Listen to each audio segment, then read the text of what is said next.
Hey guys, welcome back. Today I'm going to be showing you how to grill KC strip steaks with the perfect relish for your next backyard barbecue. Let's get started. For this recipe you will need 4 KC strip steaks, feta cheese, vine-ripened tomatoes, capers, Kalamata olives, olive oil, red wine vinegar, and some red wine, garlic, shallots, salt and pepper, and parsley.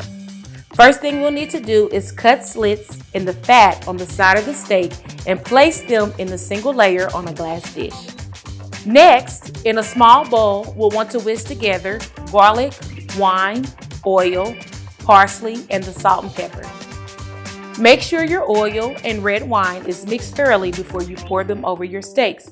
Once that's done, you'll want to cover and refrigerate it and place them in the refrigerator for 1 to 4 hours, flipping once halfway through.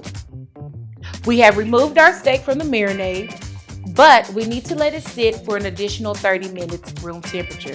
While that's sitting, let's light up our grill and let's prepare our relish. All right, you guys ready to make the relish?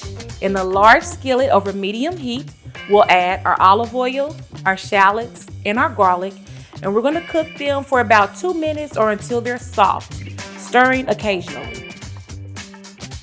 Our shallots are soft. Let's go ahead and add in our capers, olives, and tomatoes. And we're going to cook that an additional 2 minutes. Let's remove it from the heat, and we're going to stir in our vinegar, parsley, and pepper, and fold in our feta cheese.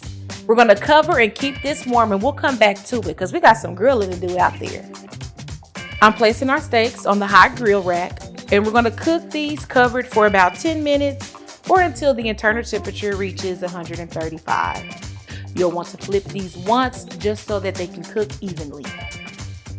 All right, our steaks are done. Let's go grab them, transfer them to a cutting board, cover them with aluminum foil, and let them sit for 10 minutes.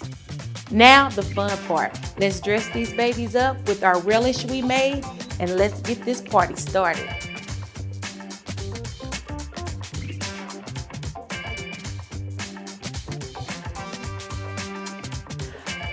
This looks amazing. Pair this dish with some fresh asparagus or a nice spinach salad, and you are good to go. Thank you guys for joining me in my kitchen, and I will see you next time on Fresh Dish Foodie.